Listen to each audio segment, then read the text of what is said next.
سیدنا امیر المومنین عمر بن خطاب رضی اللہ تعالیٰ عنہ کے شہادت کا واقعہ اسلام کے اس خلیفہ ثانی کو خلافت بام عروج پر تھی کہ حضرت مغیرہ بن شعبہ رضی اللہ تعالیٰ عنہ کے پارسی غلام ابو اللؤلؤ فیروز نے 26 ذوالحج 23 ہجری کو عین حالت نماز میں آپ پر خنجر سے مسلسل 6 وار کیے، جن میں ایک زیر ناف پڑا، شدید زخمی ہو کر گر پڑے۔ ابو اللؤلؤ فیروز کو پکڑا تو اس نے خودکشی کر لی۔ آپ نے کلمہ شکر ادا کیا کہ قاتل مسلمان نہ تھا بلکہ مجوسی تھا۔ دوران علالت آپ نے خلیفہ کی نامزدگی کے لیے ایک کمیٹی بنا دی، مختلف وصیتیں کی، اور پھر 1 محرم الحرام 24 ہجری بروز ہفتہ یہ عظیم رہنما فرد جماعت عشرہ مبشرہ بے مثل منتظم فقیہ اعظم عادل شجاع ہستی اپنے خالق حقیقی کے پاس چلی گئی۔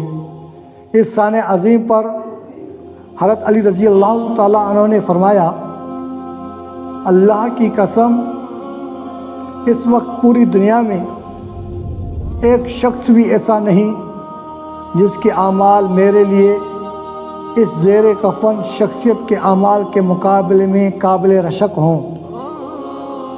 حضرت زید بن سعید رضی اللہ تعالیٰ عنہ نے فرمایا، عمر رضی اللہ تعالیٰ عنہ کی موت اسلام کا ایک کاری زخم ہے جو تا صبح و حشر مندمل نہ ہو سکے گا۔ حضرت عبداللہ بن مسعود رضی اللہ تعالیٰ عنہ نے فرمایا، عمر رضی اللہ تعالیٰ عنہ اسلام کا ایک ایسا قلعہ تھے جس میں داخل تو ہوا جا سکتا تھا مگر اس میں سے نکلا نہیں جا سکتا تھا۔ ان کے وصال سے قلعے میں دراڑیں پڑ گئی۔ حضرت امی عائشہ صدیقہ طیبہ طاہرہ رضی اللہ تعالیٰ عنہا نے ارشاد فرمایا، شاید آپ کی تخلیق کا مقصد یہی تھا کہ اسلام سرفراز ہو۔ وہ منفرد اور اپنی مثال آپ تھے۔ آپ کے مقام و مرتبہ کا اندازہ صرف اس ایک بات سے لگایا جا سکتا ہے کہ جب کبھی حضرت عمر فاروق رضی اللہ تعالیٰ عنہ کسی اہم مسئلے میں رائے دیتے تو قرآن حکیم کا حکم اس کے مطابق نازل ہوتا تھا۔ 20 آیتیں آپ کی رائے کے ہم معنی نازل ہوئی۔ آپ سے رسول اکرم صلی اللہ علیہ وسلم کی 539 احادیث مروی ہیں۔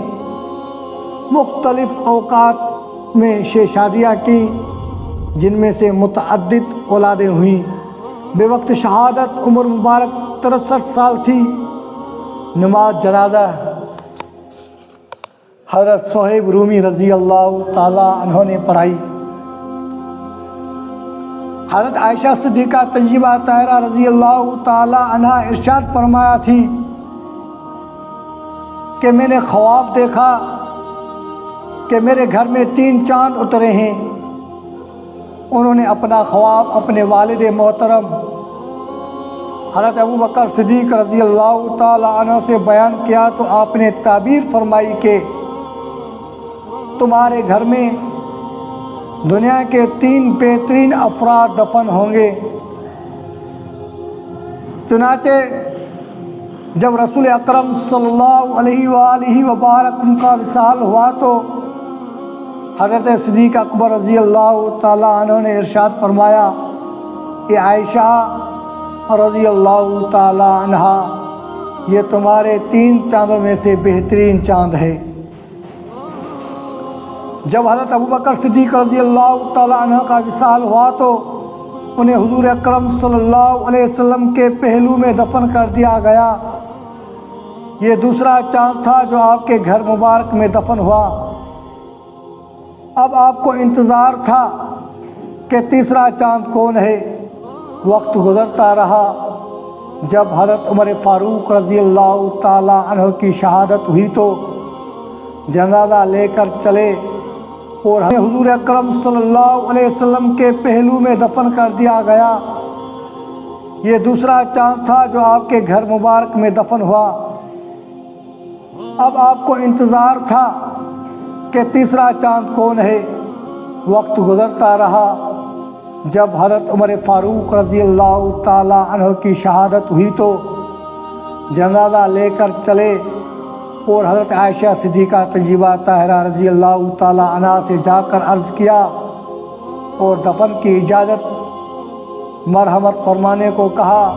آپ نے اجازت دے دی اور اسی طرح تیسرا چاند بھی آپ کے حجر اقدس میں حضرت ابوبکر صدیق رضی اللہ تعالیٰ عنہ کے پہلو مبارک میں آسودہ خواب ہو گیا۔